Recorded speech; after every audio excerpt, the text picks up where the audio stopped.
তো আজ আমরা অনুষ্ঠানের শেষ পর্যায়ে চলে এসেছি। যা হোক, যারা যে ভক্তবৃন্দ আমাদের মাঝে কেউ এসেছে ঘন্টা আগে, কেউ 1 ঘন্টা আগে, কেউ এইমাত্র আসলেন, যার সবার উদ্দেশ্যে আমরা পরমপিতা শ্রীচরণে বন্ধ পুরুষোত্তম ধরে দেবো এবং সবার মঙ্গল কামনা করবো।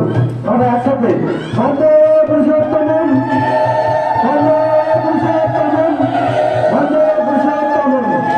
এটা কি আর এই ধ্বনিটা কি করছে আমি দিলাম জানেন? সবার আছেন, এটা আছে মধুর বৃন্দাবন। এই বৃন্দাবন হচ্ছে মায়েরা এমন ধ্বনি দিল, ধ্বনিটা আছে মধুর বৃন্দাবন থেকে দর্শন হলো। যাক, আমরা মধুর বৃন্দাবনে সবাই থাকবো, প্রতিদিন থাকবো, 365 দিনই থাকবো। এই আমরা সবার কাছে রাখি। এখন অনুষ্ঠানের সম্মানিত সভাপতি তিনি অনুষ্ঠানের সমাপ্ত ঘোষণা করবেন। এরপরে জয়রাতে কীর্তন আমরা সবাই একসাথে করবো। সামনে আমরা প্রসাদ বিতরণ করবো। এই আবার থেকে আমার আজকের মতো আমি বিদায় নিচ্ছি।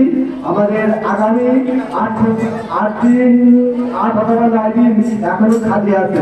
31 ভাদ্র পর্যন্ত কোনো ভক্তবৃন্দ যদি অনুষ্ঠান দিতে চান, এখানে যারা আছে তাদের সাথে যোগাযোগ করবেন, আমরা সেটা আয়োজন করে দেবো। যাই হোক, সবাইকে সবার মঙ্গল কামনা করে আমার সঞ্চালকের দায়িত্ব এখানে শেষ হলো। বন্দে পুরুষোত্তম। আমাদের কাকা সত্যানী প্রতিধারী নির্মল সরকার। বন্দে পুরুষোত্তম, বন্দে পুরুষোত্তম।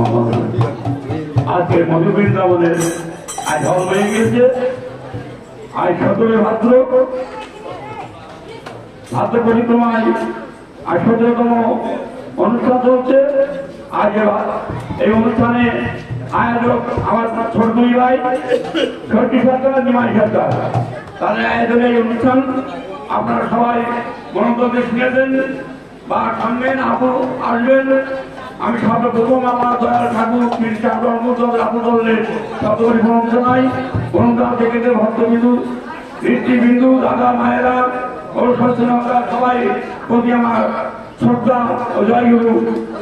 আপনারা নির্দিক দায়িত্বে আপনারা আসন গ্রহণ করেছেন, ভালো লেগেছে। আপনার আজকের অনুষ্ঠান আজকে এই কেমন আমি সমর্থন ঘোষণা করছি। এরপরে আনন্দ জয়রাধা কীর্তন দিয়ে আপনারা আনন্দ প্রসাদ দেবেন, খুব ভালো লাগবে। এই বলে আমার পক্ষ থেকে শেষ করছি। জয় গুরু। বন্দে পুরুষোত্তম, বন্দে পুরুষোত্তম।